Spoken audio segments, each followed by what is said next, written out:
اور جناب یونس علیہ السلام سے کہا کہ آپ نے اپنی قوم کو اس طرح سے بے یار و مددگار کیوں چھوڑا؟ ہاں میں نے یہ کہا تھا کہ اب یہ اگر ان کا یہ ضلالت گمراہی ان کی بڑھ رہی ہے تو میں ان پر عذاب کروں گا، کرنے والا ہوں، لیکن میرا وہ حکم آنے تک آپ کو ان کے درمیان ہی رہنا چاہیے تھا، آپ ان کو چھوڑ کر کیوں چلے گئے؟ تو وہ ایک نبی تھے، تو نبی کی اتنی سی وہ بات بھی اللہ تعالیٰ کو پسند نہیں آتی ہے کہ وہ اللہ تعالیٰ کے حکم سے سرتابی کریں۔ تو اس لیے میں اپنے رب سے ہمیشہ یہ دعا مانگتا ہوں کہ اللہ مجھے ایک لمحے کے لیے بھی اپنے حال پر نہ چھوڑنا۔ تو ہم گنہگار کس قابل ہیں؟ ہم کیا چیز ہیں؟ نہ جانے ہم نے خود کو کیا سمجھا ہوا ہے کہ ہم جو چاہے مرضی کرتے رہیں گے، لیکن آخر میں ہم بس پکے جنتی ہیں، کچھ بھی نہیں ہوگا ہمیں یہ شیطان نے دھوکہ دے رکھا ہے، اس دنیا میں شیطان ہمیں ورگلا رہا ہے اور ہم اس کے بہکاوے میں آتے جا رہے ہیں۔ اور انہی کے بارے میں اللہ کہتے ہیں کہ جو شیطان کے بہکاوے میں آتا جائے گا نا، تو پھر وہ ایسا کافر ہو جائے گا کہ پھر اس کی توبہ قبول نہیں کی جائے گی اور وہ گمراہوں میں سے ہو جائے گا۔ اللہ تعالی ہم سب کو معاف کریں، ہم سب کو اپنے ایمان والے بندوں میں داخل کریں، آمین الہی آمین۔ آگے اللہ فرماتے ہیں کہ ان بے شک اللہ زینہ، جو لوگ کافرو جنہوں نے کفر کیا، وماتو اور وہ مر گئے، واہم اور وہ کفارن حالت کفر میں، فلن یقبلا تو ہرگز نہ قبول کیا جائے گا، من سے احد کوئی، ہم ان مل او بھرا ہوا، الارض زمین، ذہباً سونا، ولا وہ اگرچہ افتدا بدلہ دے بے ہی اس کو، اولائے کا یہی لوگ، لاہم ان کے لیے عذاب علیم دردناک عذاب ہے، وما اور نہیں، لاہم ان کے لیے، من کوئی ناصرین مددگار۔ یہ بھی بہت ہی سخت آیت ہے اور یہ ہم پیچھے بھی پڑھ چکے ہیں کہ اللہ فرماتے ہیں کہ یقیناً وہ لوگ جنہوں نے کفر کیا اور مر گئے اسی حال میں کہ وہ کافر تھے، تو ان میں سے کسی سے زمین کی مقدار کے برابر سونا بھی فدیے میں قبول نہیں کیا جائے گا اگر وہ پیش کر سکے۔ یہ وہ لوگ ہیں کہ جن کے لیے دردناک عذاب ہے اور نہیں ہوں گے ان کے لیے کوئی بھی مدد کرنے والے۔ وہ اس کفر میں بڑھتے گئے۔ ہم نے پیچھے کیا پڑھا تھا؟ اللہ سبحانہ تعالیٰ نے فرمایا تھا نا سورہ بقرہ میں کہ قیامت کے دن مجھے خواہش کرے گا کہ وہ اپنا سب کچھ دے دے، اپنا مال، اپنا اولاد، اپنا بال بچے، اپنی ہر ایک چیز وہ اللہ کو دے دے فدیے میں اور اپنی جان کو بچا لے، لیکن ایسا کچھ بھی نہیں ہوگا۔ اور یہاں پر اب اللہ تعالیٰ دوسرے طریقے سے دوسری مثال ہمارے لیے بیان فرما رہے ہیں۔ اللہ فرماتے ہیں کہ یہ پوری زمین، کتنی بڑی زمین ہے نا اللہ سبحانہ تعالیٰ کی، یہ سب سونے سے بھر دی جائے، بھری ہوئی ہو، اور وہ شخص جو اللہ کی نافرمانی کرتا رہا اس دنیا میں، وہ اس پوری زمین کے سونے کا مالک ہو، اور قیامت کے دن وہ سارا سونا وہ کہے کہ یا اللہ یہ سارا سونا میری جان کے بدلے میں قبول کر لیجئے، مجھ سے فدیہ لے لیجئے، تو بھی اس کا وہ فدیہ قبول نہیں کیا جائے گا، اس کو بخشا نہیں جائے گا، اور اس کے لیے دردناک عذاب ہے۔ عذاب تو بہرحال ہے یہ عذاب، لیکن عذاب علیم، درد دینے والا عذاب ہے، اور اس کے لیے کوئی بھی پھر مددگار نہیں ہوں گے۔ اس کا بھی جو کانسیپٹ ہے وہ آج ہمارے ذہنوں میں کچھ لوگوں نے یہ بنایا ہوا ہے، اور وہ یہودیوں کا بھی یہی کانسیپٹ ان کے ذہنوں میں بنا ہوا تھا کہ اللہ تعالیٰ ہمیں عذاب دیں گے، ہمیں جہنم میں بھیجیں گے بھی اگر چند دنوں کے لیے، تو جناب موسیٰ ہمیں بچا لیں گے۔ جیسے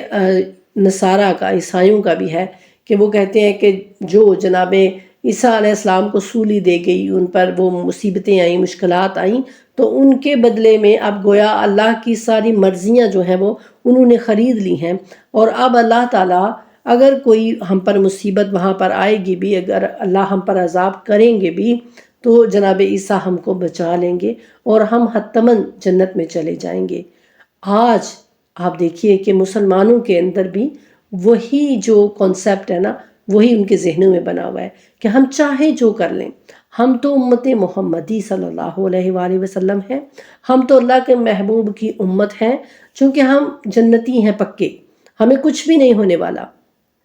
آپ دیکھیے بعض ایسی یعنی کتابوں میں وہ کچھ اس طرح سے لکھا ہوا ہے، اور شاید وہ اس طرح سے کچھ کہتے ہیں کہ وہ جی جنت جب اللہ تعالیٰ ہمیں جہنم میں بھیجیں گے بھی تو رسول اللہ صلی اللہ علیہ وآلہ وسلم وہ جہنم میں اپنا پاؤں جو ہے وہ لٹکا دیں گے، تو اللہ تعالیٰ پھر جہنم کو جو ہے وہ ٹھنڈا کریں گے اور ہم سب کو وہ جنت میں لے جائیں گے۔ کچھ اس طرح کے باتیں جو شاعر لوگ کرتے ہیں،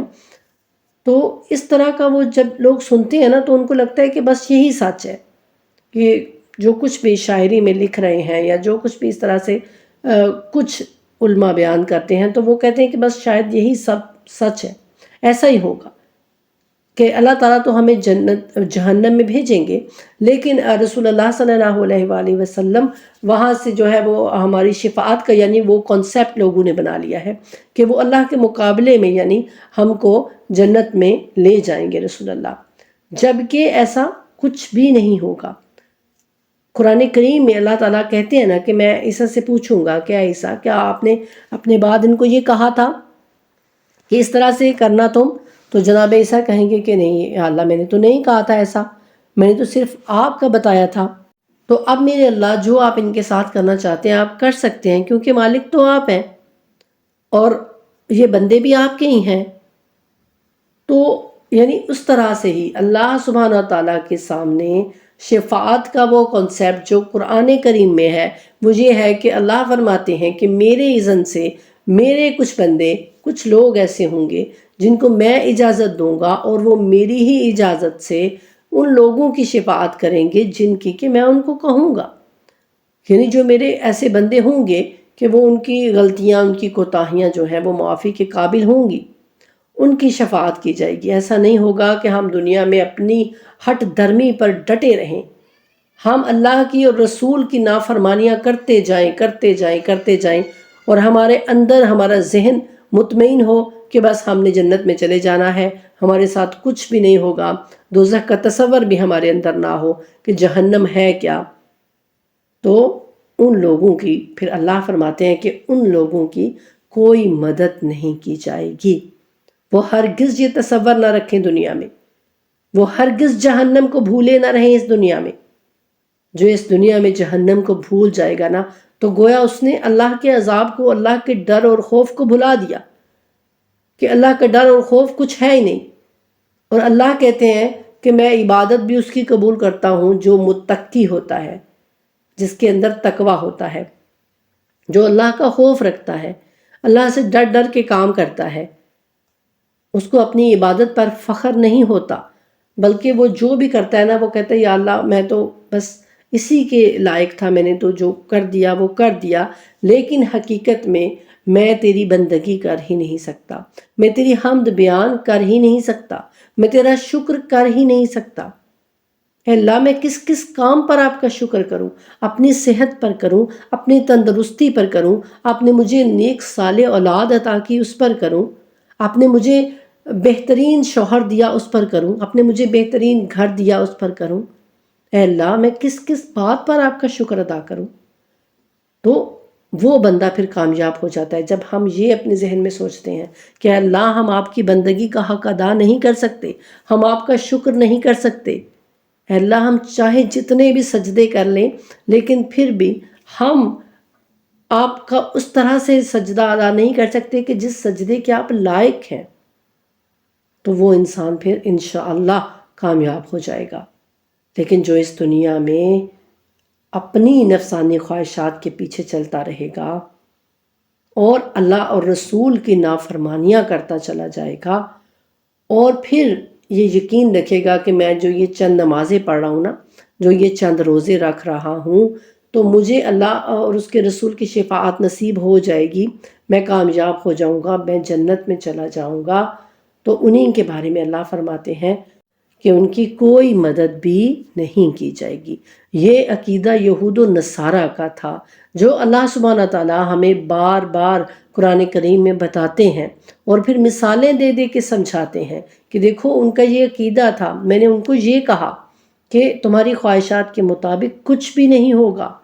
تو تم سنبھل جاؤ میرے بندو، اسی دنیا میں سنبھل جاؤ، کیونکہ ابھی تمہارے پاس مہلت ہے، ابھی تمہارے پاس ٹائم ہے،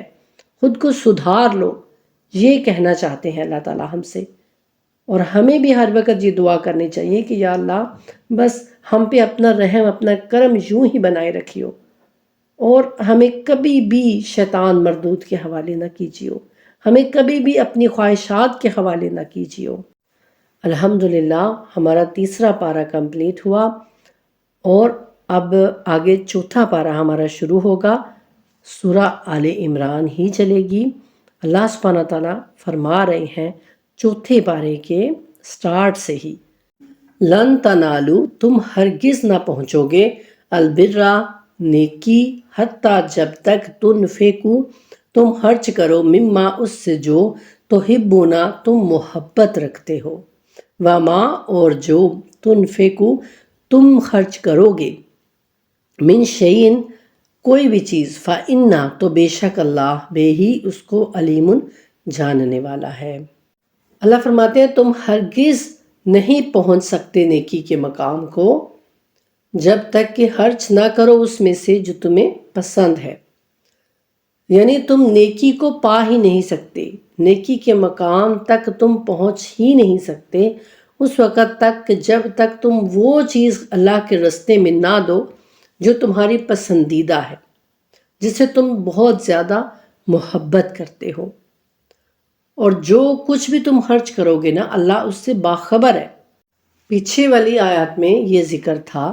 کہ اللہ سبحانہ تعالیٰ فرما رہے تھے کہ یہ پوری دنیا کی جو زمین ہے وہ سونے سے بھری ہوئی ہو، اور وہ اللہ کے راستے میں اس کو یعنی دے، اس کو فدیہ قیامت کے دن پیش کرے اللہ کو، تو بھی اس کی وہ توبہ قبول نہیں ہوگی۔ تو اب کسی کے ذہن میں یہ آ سکتا ہے کہ شاید مال کو خرچ کرنا اللہ کے راستے میں کوئی اہمیت کا حامل نہیں ہے، تو اس چیز کو دور کرنے کے لیے بھی اللہ سبحانہ تعالیٰ نے پھر آگے ساتھ ہی فرمایا کہ دیکھو تم اس دنیا میں رہتے ہوئے، یہ نہیں کہ تم یہاں پر مال جمع کر کر کے رکھتے رہو، سونے چاندی کے ڈھیر لگاتے رہو، اور اللہ کے راستے میں چند روپے خرچ کر کے تم یہ سمجھو کہ شاید میں نے کوئی بہت بڑا تیر مارا ہے، تو ایسا کچھ نہیں ہے۔ مال کو اللہ کے راستے میں خرچ کرتے جاؤ، اس کو جمع کر کر کے مت رکھو، بلکہ اسے اللہ کے بندوں پر خرچ کرو۔ جو بھی کسی بھی جگہ پر ضرورت پیش آتی ہے تو تم بڑھ چڑھ کر اس میں مال دینے کی کوشش کرو، اور اللہ فرماتے ہیں کہ تم جو بھی خرچ کر رہے ہو نا، وہ تمہاری جو بھی نیت ہے، جو کچھ بھی ہے، وہ سب کچھ کس کو پتہ ہے؟ اللہ کو سب سے زیادہ پتہ ہے، کیونکہ وہ سب سے زیادہ باخبر ہے۔ پیچھے ہم نے پڑھا تھا نا کتنا زیادہ اللہ تعالیٰ نے اس بات پر تاکید کی تھی کہ کس طرح سے مال خرچ کرنا ہے، نیت کیسی ہونی چاہیے، دکھاوا نہ ہو، اس میں ریاکاری نہ ہو، تو وہ اللہ کے پاس جو ہے وہ تمہارا مال جمع ہوگا، اور تمہیں پھر اس کا بدلہ بھی تمہاری نیت کے مطابق دیا جائے گا۔ پیچھے ہم نے پڑھا یہ سارا کچھ، یہاں پر بھی اللہ تعالیٰ وہ رپیٹ کر رہے ہیں کہ دیکھو تم نیکی کو پہنچ ہی نہیں سکتے جب تک کہ اپنا پسندیدہ مال اللہ کے راستے میں خرچ نہیں کرتے۔ تو اللہ تعالیٰ سے دعا ہے کہ اللہ سبحانہ تعالیٰ ہم سب کو توفیق دیں۔ ہمارے ساتھ بھی یہی ہوتا ہے کہ ہم کوشش کرتے ہیں کہ بس ہمارے پاس اگر بہت سارا مال ہے نا تو بس چند ہزار جو ہیں وہ اللہ کے لیے دے دیے جائیں، اور ہم سمجھتے ہیں کہ ہم نے بہت بڑا کام کر لیا ہے۔ ایسا ہم سب کے ساتھ ہوتا ہے، کیونکہ ہمارے سامنے یہ دنیا ہے، اس میں سارا کچھ کہ اپنے بچوں کے لیے یہ کرنا ہے، یہ کرنا ہے، وہ سب کچھ ہے۔ تو بس اللہ تعالیٰ اگر ہماری مدد کریں گے نا، اور ہم اپنے اللہ کی رضا کو پیش نظر رکھیں گے نا، تو پھر انشاءاللہ کوئی بھی کام ہمارے لیے مشکل نہیں رہے گا۔ آگے اللہ کہتے ہیں کل الطعام، تمام کھانے، کانت تھے، حلن، حلال، لے بنی اسرائیل، بنی اسرائیل کے لیے، الا مگر، ما حرما، جو حرام کر لیا، اسرائیل، جناب یعقوب علیہ السلام نے، علا، پر، نفس ہی، اپنی جان، من، سے، قبل، پہلے، ان کے، تو نزلہ، نازل کی جائے،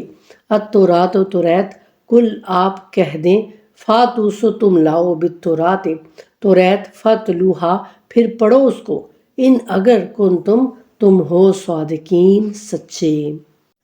یہ بات بھی پیچھے گزر چکی کہ جب یہودی یہ بات گھڑ کے لائے کہ جناب موسیٰ علیہ السلام کے شریعت میں یعنی جو کچھ چیزیں ایسی تھیں جو حرام تھیں لیکن اب آپ لوگ اس کو حلال ٹھہرا رہے ہیں، یعنی نبی پاک صلی اللہ علیہ وآلہ وسلم، تو